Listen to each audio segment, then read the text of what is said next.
Hey there, it is Ryan Seacrest with you. Do you want to make this summer unforgettable? Join me at Chumba Casino. It's this summer's hottest online destination. They are rolling out the red carpet with an amazing welcome offer just for you. So don't wait. Dive in now and play hundreds of social casino games for free. Your chance to redeem real prizes is just a spin away.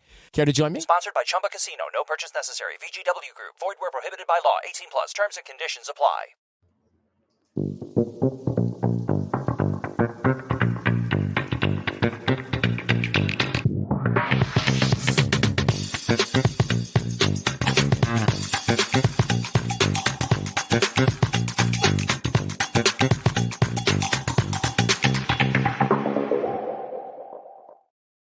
We may live over 5,000 miles from Lincoln Financial Field, but what we lack in proximity, we make up for in the film study. And each and every week, we'll be bringing you in-depth film breakdowns from across the pond and the Sooner State. Welcome to On the Shane page. I am your host, Shane Haff.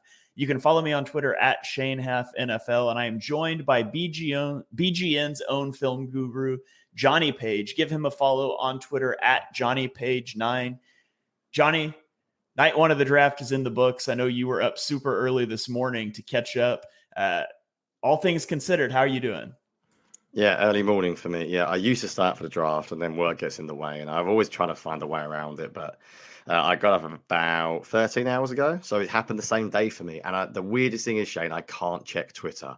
So I feel like I have a really unique perspective of the draft. I don't like fast forward for it. I watch it like a good 2.5 hours. I only really skip a little bit of ads and stuff. I pretty much watch it as if it's live. And I know this is an Eagles podcast. We are going to talk a little bit about the first round as well and some targets. We'll try and be pretty brief. But I couldn't concentrate last night or this morning. I spent the whole time confused about the Falcons. I don't think I've ever seen a worst draft pick in the top 10 ever. Like, I sat there completely bemused. I was desperate to check my phone. I was tempted to go on Twitter and just type in Falcons' name and Kirk Cousins' name to see what people were saying, but I didn't want to see any spoilers. But I basically spent the whole time stunned. Like, I sort of forgot the Eagles were up in like 12, and because I was just so confused by that pick. It was a pretty slow start, wasn't it? I feel like everyone knew the top three by the time it came. There's always these trade rumors that never come around. But I feel like once the Falcons made that pick, it sort of got really interesting. And yeah, we'll obviously get into it from the Eagles' point of view, but I think it went very, very well for the Eagles. I think the board fell very well with a heavy offense early on. But yeah, that pick just stunned me. It literally, I'm still not really over it. I've not really figured out what they're doing. So thank goodness this is not a Falcons podcast, because we would be struggling. Yeah, I mean, I haven't actually seen your tweet, but yeah, I tweeted out when that happened. The Falcons just made the worst pick you will see tonight. Michael Penix Jr. at number 8 is absurd. And then like 30 minutes later, I had to tweet out the Broncos and a GIF from Ted Lasso saying, "Hold my beer," when they took Bo Nix at number 12 overall. Just some absurd drafting going on. The Broncos have at least got a need. Like the Falcons, they got Kirk Cousins. We won't get into it now because it's not a Falcons podcast. But that to me was the weirdest thing I've ever seen. The fact his agent didn't know. The fact that Falcons GM came out today and said if he sits for 4 years, that's great because it means we're doing well at the position. Like, are you like? I'm literally.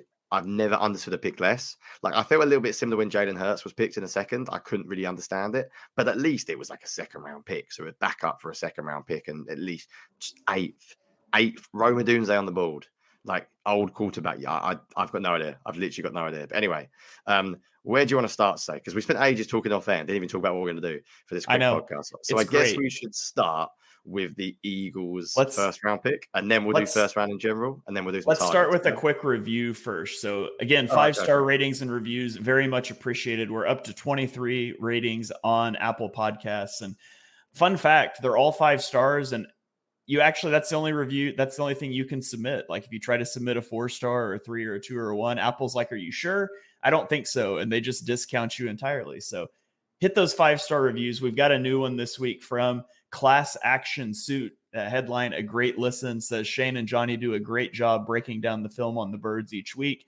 Definitely worth the listen to pick up some of those little things you might have missed on game day. So I appreciate that. There's a bunch of reviews and we'll start reading some of those on air as well. There's some 5-star ratings on Spotify. I don't think you can leave reviews, but we really appreciate you guys doing that. So please continue to do so. And yeah, let's dive in. Let's start specifically with the Eagles' first round pick. So at 22 overall, they took Quinyon Mitchell, cornerback out of Toledo, which is a guy that Jonny and I both talked about.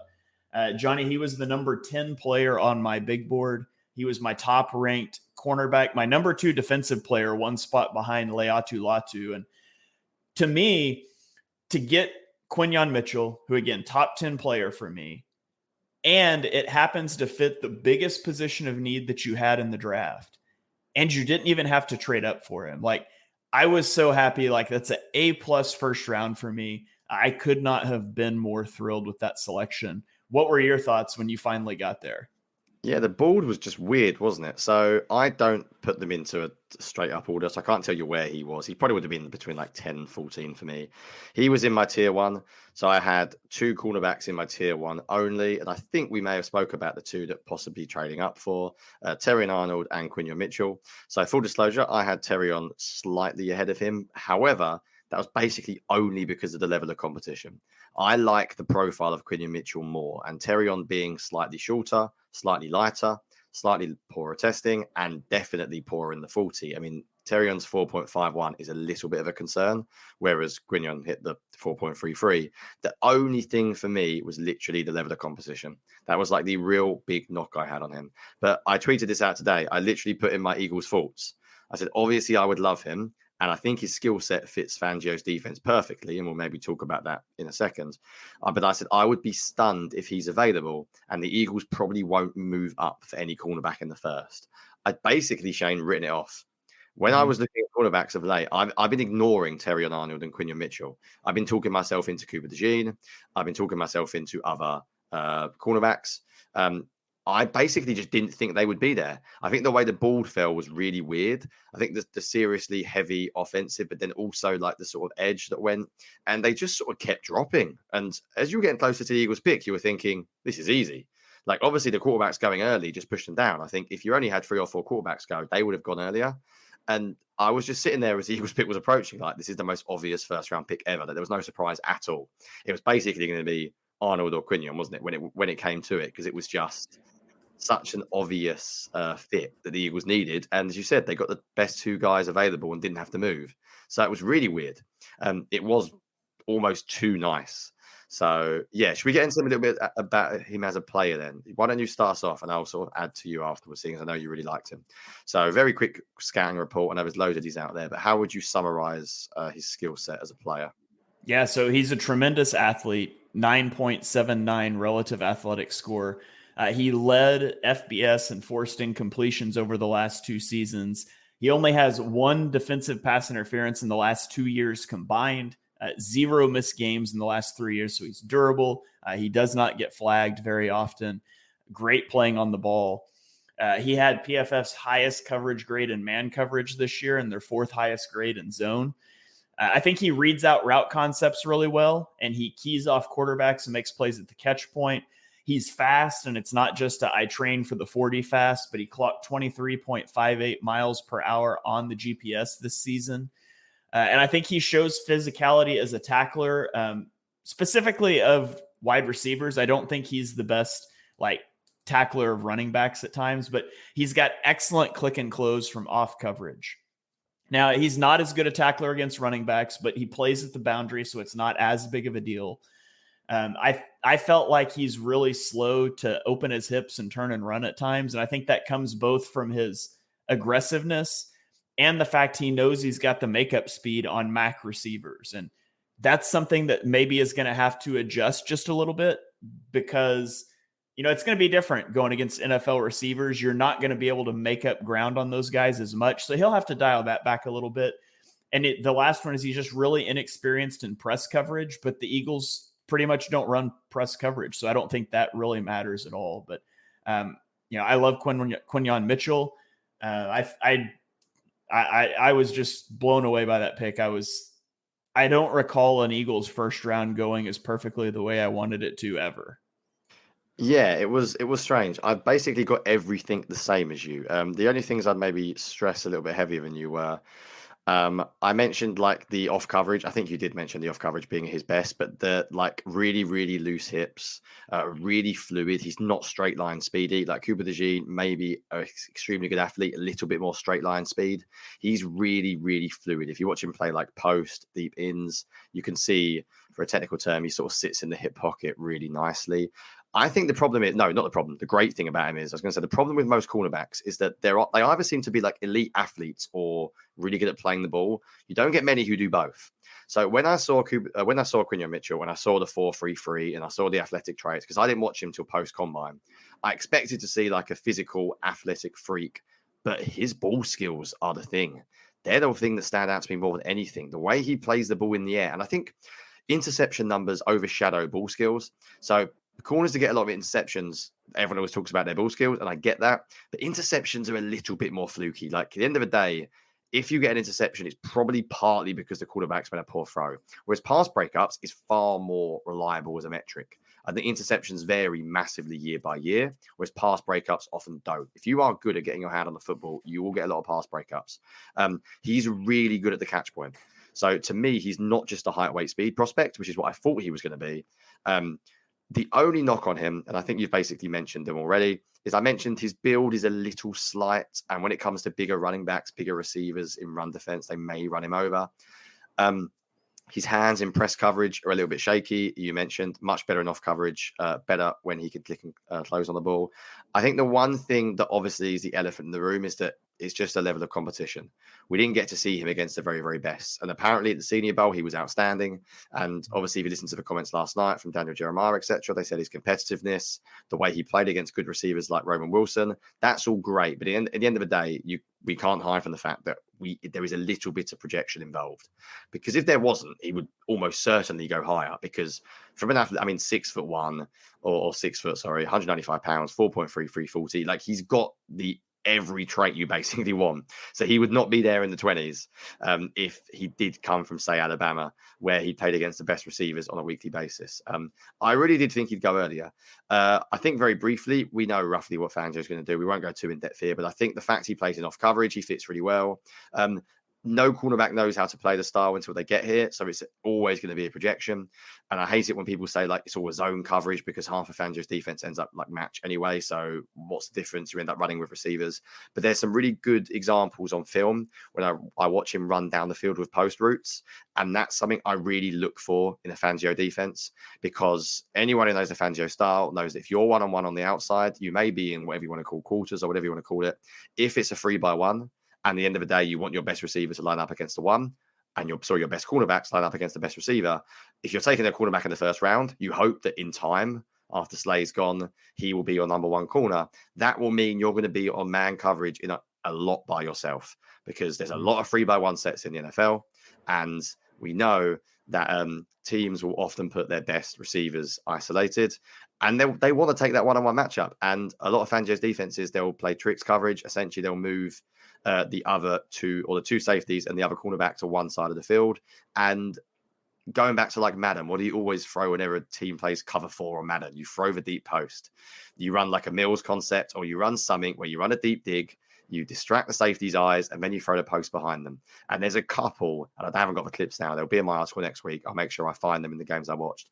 There's a couple of times when he runs with posts down the field, and that's exactly what I wanted to see. Because to me, if you're playing in a Fangio defense, it's very easy for people to say, like Terry Arnold, it doesn't matter that he ran a 4.5 because you don't run down the field as much anyway. I think that's nonsense. I think you will always run down the field in any scheme in the NFL. Vertical speed is so important. So I don't really think the Eagles could ask for much more. The only complaint you could have is that you wanted to go a different position.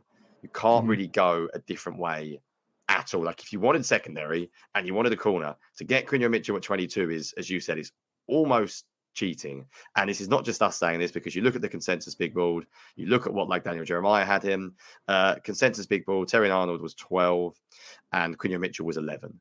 So, and that's from the wide left, Arif Hassan's brilliant consensus big ball, which is basically every single analysis put together. He was the 11th best player by consensus, and the Eagles got him at 22. So what can you say? Like, you can't really ask for much else.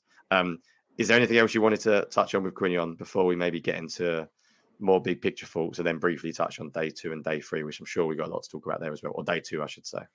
Yeah, you guys that are watching live, keep the comments rolling. We are going to get into some day 2 targets because we had a question about that coming in from Twitter about Peyton Wilson at 50.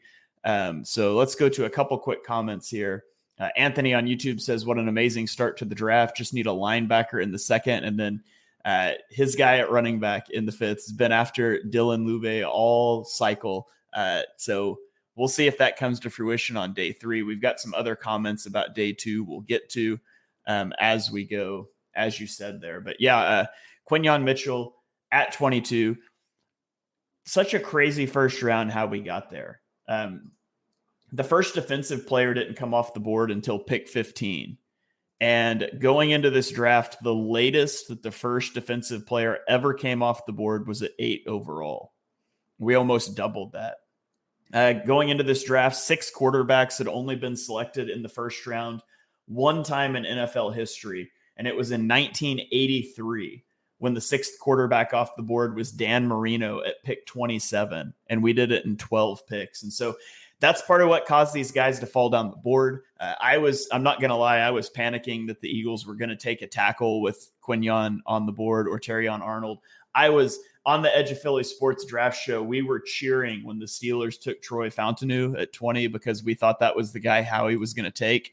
So really happy about how that played out. Do we want to talk any more about round 1 or about the other NFC East teams, or do we want to just get into round 2 targets since we're short on time today? Yeah, let's do a very, very quick summary. We are short on time. Let's just say that I think the Giants annoyingly did the right thing and didn't screw up. I think taking Neighbors over the quarterbacks made sense, although they still have Daniel Jones or whoever it is, Drew Lock, as their starter, so you can't be too fearful of them. Washington took the quarterback I wouldn't have taken, but I understand why. I'd have gone Drake May, but that's just me personally. Can I tell you a fun fact about Jaden Daniels? Yeah, do it. Tell me something bad about him. In college, Jaden Daniels threw a touchdown pass to Brandon Ayuk. That's how old Jaden Daniels is. Yeah, I saw that stat actually yesterday. It came up on the feed, didn't it? Which is just wild. And then, remind me, the Cowboys took Guyton, didn't they? Yes, they traded down and took Tyler Guyton. So I'll be honest, I like Guyton, but he was in my round 1 to round 2. He wasn't like a clear player that I was desperate for them to get. So I'm not panicking about the Cowboys, although I do think the Cowboys do what the Cowboys do, and they do have a similar philosophy to the Eagles, don't they? That they will build up. Except for that, I don't really have a great deal to say on the first round. I'd rather get into the Eagles on day 2, I think. I would just say I find the run on quarterbacks to be absurd. And thank God the Eagles have got a quarterback, because if you're getting to a situation now where everyone's taking them that early, it's unbelievably advantageous to have a first round pick in the era where quarterbacks are going to go that early, because basically there are players that should not have gone before. People like Bo Nix, as you say, going 12 before any defensive player. Like Bo Nix going before Latu is blows my mind. It's absurd. It's absolutely mental. And if you're going to get situations now where teams like the Falcons are going to do what they did, then the Eagles having a young quarterback, it just gives them a massive advantage. It means that although when you pick in the 20s, it's hard to get blue chip talent, it's not impossible. Because if 5 quarterbacks go every year that you don't expect, then you're going to knock down top 15, top 14 players into the 20s every year. So yeah, anything else big picture really quickly you wanted to say on round 1? The only thing I also mentioned about round 1 is the Bills trading back with the Chiefs to let the Chiefs come up and take Xavier Worthy. That feels like a strange decision for a team that has been your Achilles heel in the playoffs for years, to then give them the fastest receiver in combine history. Brandon Beane, the GM for the Bills, has to be hoping Xavier Worthy is just a total flop a la John Ross, because I'm telling you right now, when Xavier Worthy catches a 75-yard touchdown pass on the first play of overtime to knock the Bills out of the playoffs, Bills fans are going to riot. I thought that was a really strange decision. Maybe they just didn't have Worthy up on, high on their board, but they needed a receiver. And I thought it's just going to be funny if that comes to fruition down the road. Yeah, just in general as well, actually, one final thought. I thought big picture, that was the most consensus first round, I would imagine, in a while. Last year when the Lions took the 2 of them, Jack Campbell and Jamar Gibbs that high, it was a bit of a shock. Actually, except for people like the quarterbacks, as we've already mentioned, I think it was pretty consensus. I think people are a bit surprised today, but like people like Kool-Aid fell out the first and Cooper DeJean. But again, that's just a consequence of what really happened with the quarterbacks because they got 3 extra than they were expecting. So I think it was pretty consensus. Like there wasn't many that snuck in that were really low down if you ignore the quarterbacks. So I think in that ways it was sort of what we expected, but I think the board looked pretty good for the Eagles based on their needs. So should we get into it? How would you want to do this, Shane? Because we don't talk about things off there. We just sort of waffle. So should we go through round 2 first? Give me like your round 2 current plan that would be. Again, the Eagles haven't got any third round picks, have they? So the Eagles got 2 second round picks. Where are you looking? Throw out some names, and then I'll do something similar, and we'll talk about where we're going. I just tweeted this out earlier. Here's my Eagles big board for tonight. I listed enough guys that if every person goes, I could still get the last guy at 53. So Jonny Newton has to be the top. He's the prized guy that fell out of the first round that I would love for the Eagles to take. It's worth mentioning, I don't think it's going to be tough for the Eagles to trade up without a third round pick unless they're leveraging future capital. Which they could do, especially if they really liked one of these guys. But Jonny Newton would be a name that I would love to see.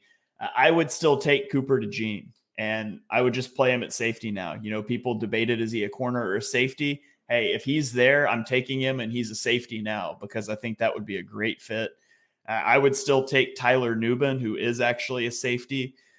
But I'd be really surprised if the Eagles don't take an offensive lineman. And so some offensive linemen I like. You could take Jackson Powers Johnson. I had a first round grade on him. He could be a center or a right guard, depending on how things shake out. With Cam Jurgens, you could play it either way. Cooper Beebe, I'm really high on. I feel pretty certain he'll be there at 50 or 53, and he's just your right guard. And then a little bit further down my board is Kingsley Suamatia, who is like your super athletic tackle prospect that needs to sit and develop. If you wanted to go Lane Johnson replacement down the road, that would be a fun guy for Jeff Stoutland to have to play with. Yeah, it seems like the rumblings coming out yesterday was that Lane might play for a while. So I'm not sure if tackle has been like pushed down now. I noticed you didn't have AD Mitchell very high at all. And I guess there's a lot of off the field there stuff. Me personally, I'm guessing it's more likely the Eagles trade down, maybe trade up or trade down or stay at 50 and trade from 53. There are a couple of guys, although it's hard to trade up for, I think Jackson Powers Johnson and definitely Jonny Newton and Cooper DeJean are absolutely worth it. Because as you mentioned, Cooper DeJean, just play him anywhere. I mean, you can play him at cornerback when Slay retires anyway. You can play him at safety this year or in the future, play him in a nickel this year, and then possibly play him at cornerback in a year or 2 anyway. Jonny Newton has obviously got injury problems, and that's why he didn't go in the first, because talent is off the charts. He's my defensive tackle 1. Like, he would be an absolute steal, whoever takes him in the second round. My guess is AD Mitchell or Labaconki will go the first pick to Buffalo, and then maybe you can get the other one. Cooper Beebe is also a target of mine as well. But in terms of like the trade up guys, it's definitely Powers Johnson and Jonny Newton and Cooper DeJean.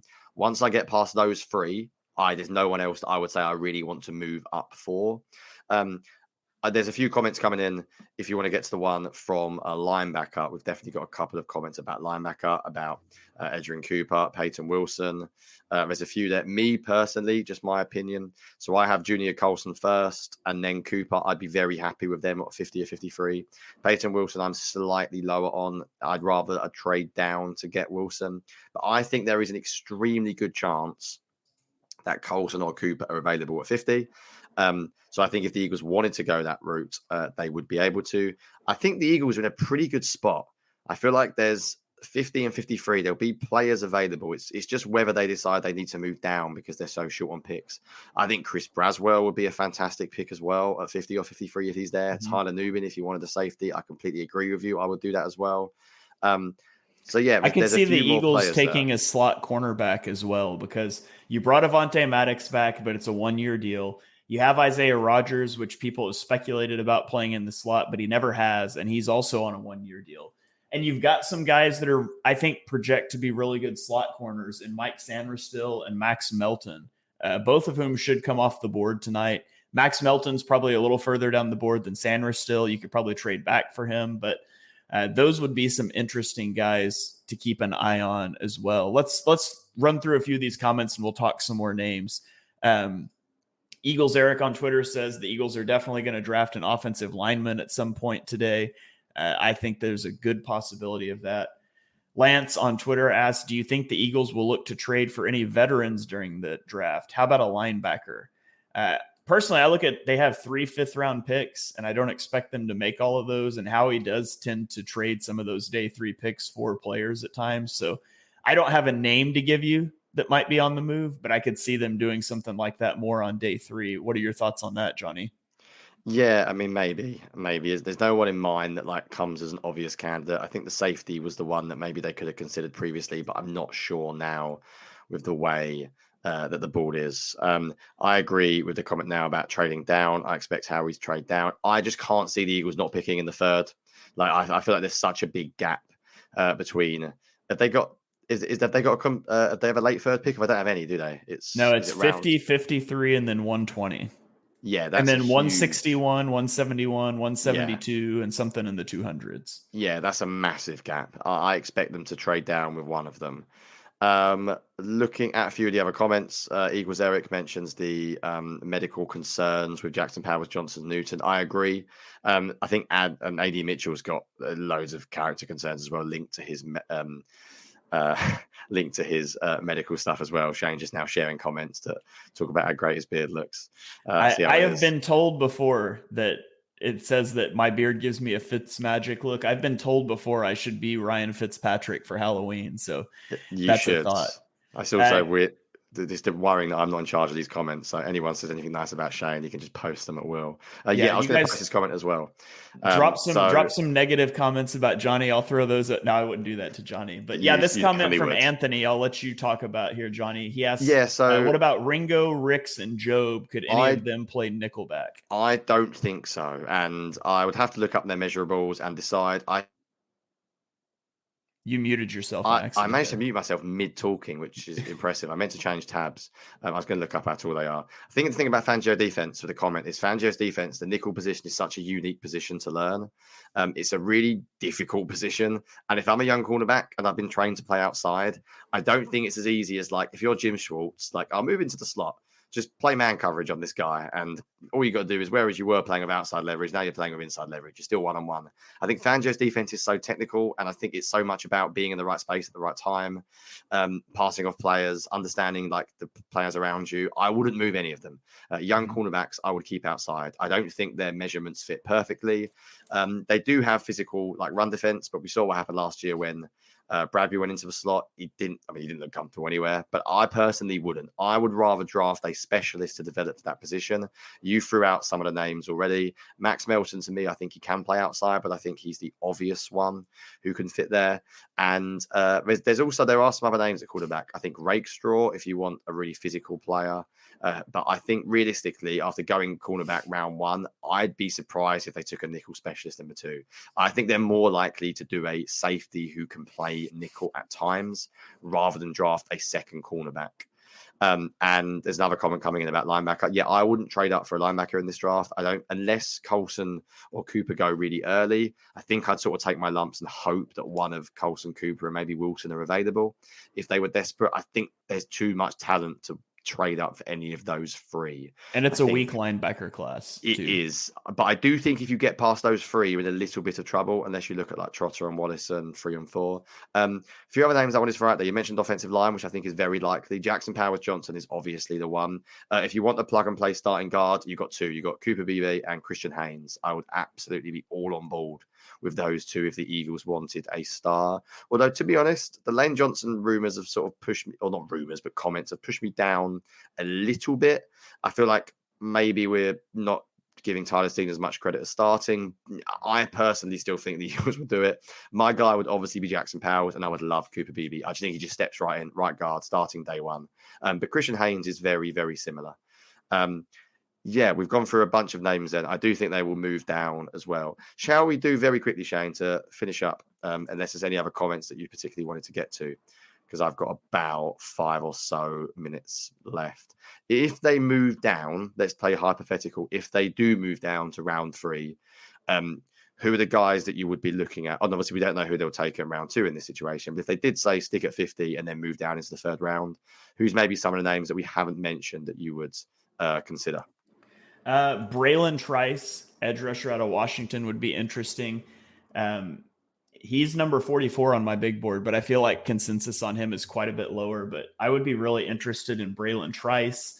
I could see them being interested in a guy like Patrick Paul, offensive tackle out of Houston, in the 3rd round if they were to move back. And then you can get into more safeties to like Kalen Bullock would be interesting. Chris Abrams Drain, Cole Bishop. Who's the defensive back out of Texas Tech? Don't ask me for names in college. Got a hyphenated name. Taylor Demerson. I can't remember his first name now. Right. He's a super athletic. He used to be a running back, and his coach left. He followed his coach. They didn't have a running back spot, so he became a safety. He's like a rangy, loves to hit people guy. So, if you could move back for a safety there, I could also see him moving back and taking a wide receiver because, again, there's a lot of wide receivers still on the board. Yeah, I haven't even got to my main guy, which is Malachi Corley, who is still my number one target if the Eagles want like a role player. But I personally see him more as around 2-3. I just don't think they're going to pick a receiver in the 2nd necessarily with the amount of needs they've got. Other names that you haven't mentioned, you mentioned Braylon Trice. He would definitely be on my list. There's loads of safeties that I like in 3. Malik Mustafa, Jaden Hicks, Bullard, Bullock, I really like.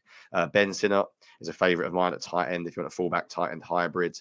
And if they wanted to go really radical, they brought Marshall and Lloyd in for a visit. I would imagine running back might be more of a day 4.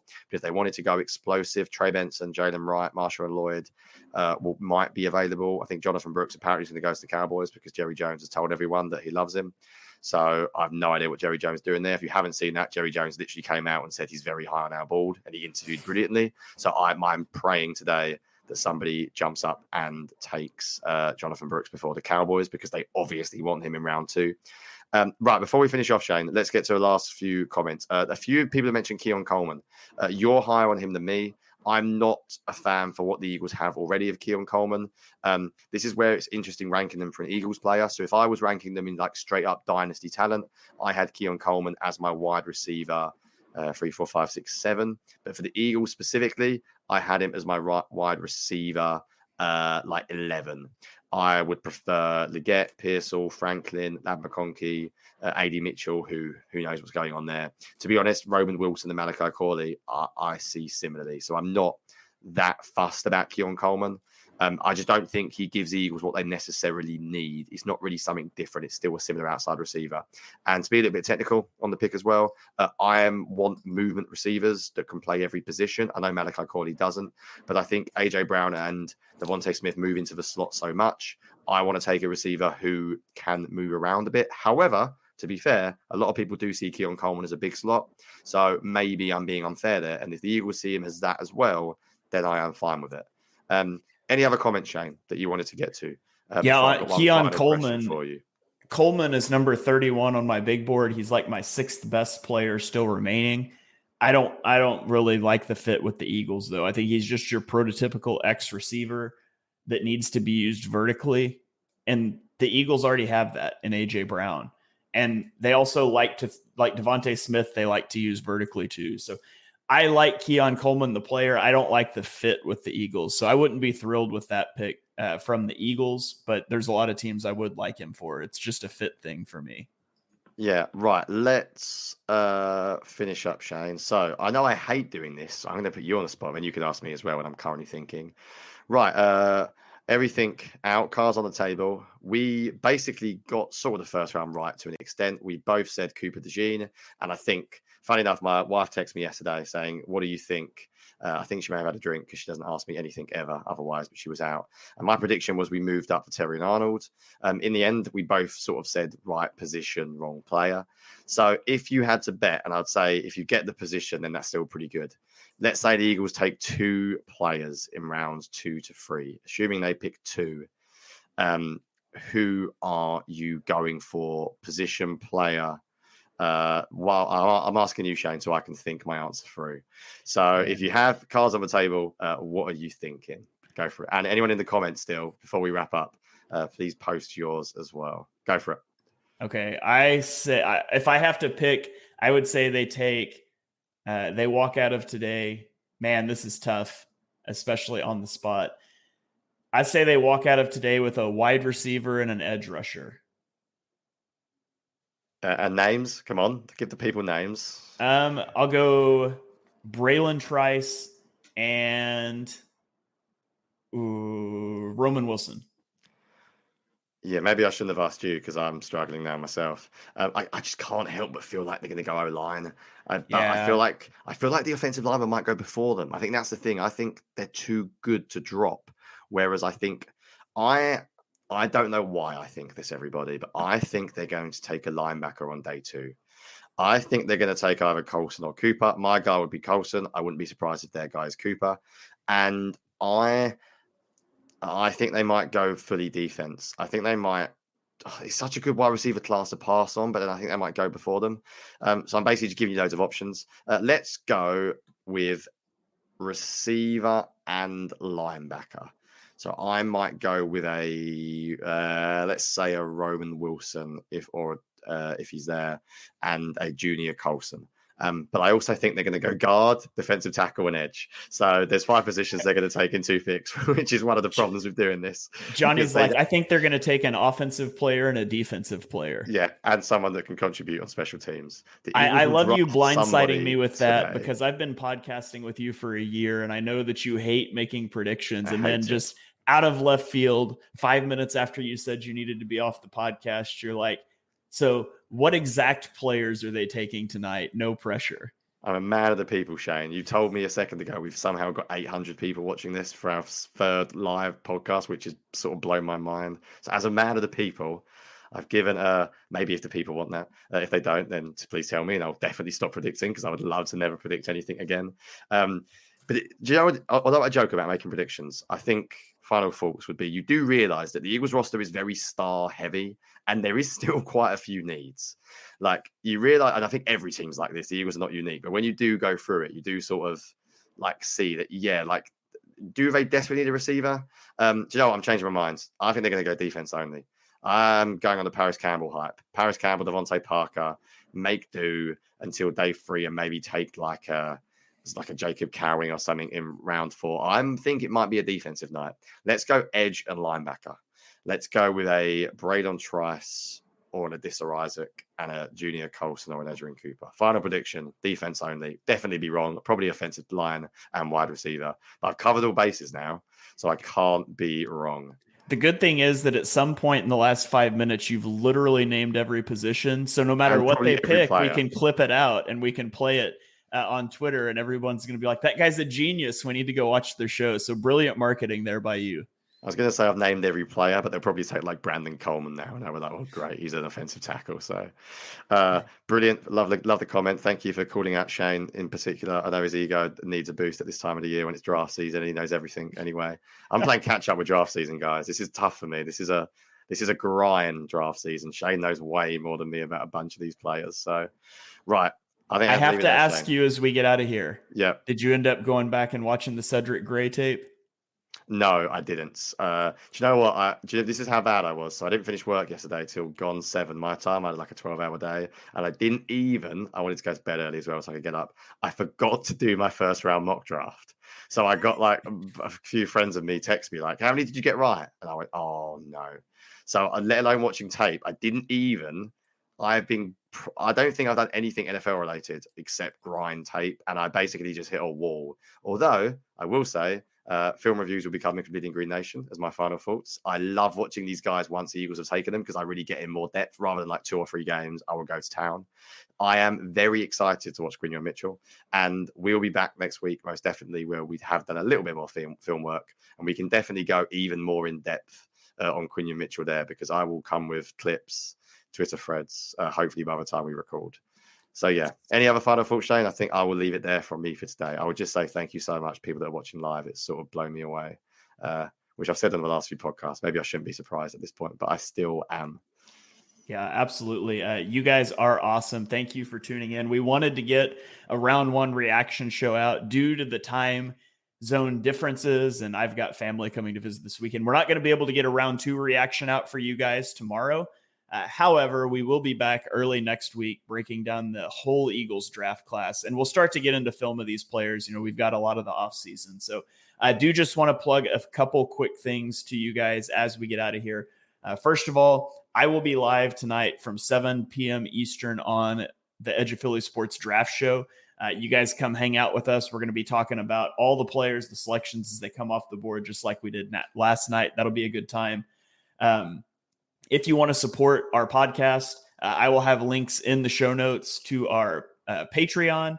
We've got some perks set up for Patreon. We have our first Patreon member, so shout out there. Overseas too. So we need the Americans to step up here as patrons, but we've got the links to Patreon, Cash App, and PayPal. If you want to donate to and support the show, we greatly appreciate that. So other than that, can I say one final thing before you end? Seeing as we've got a few live listeners, yeah, we're going to do a few more things with the Patreon, but just throwing in a Discord out there as well.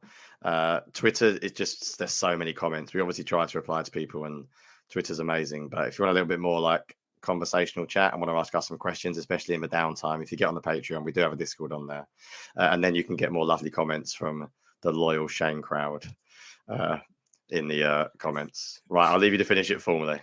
Yeah, Justin did say you're all right too, so we've got that going on. But yeah, you can check those things out. Obviously, no obligation to subscribe to anything. The podcast is here. The podcast is free. We love doing this with you guys, and you guys watching, downloading, rating, and reviewing is everything we could ask for. But if you would like to do a little bit more, it's going to be there in the show notes. And so that's going to wrap it up for this first round reaction show. Jonny and I are both thrilled with the pick. We'll be back next week to break down Quinyon Mitchell more in depth, or maybe we'll just do general draft reactions next week and get into film review after that. But we'll have you covered right here. So stay tuned to On the Shane page.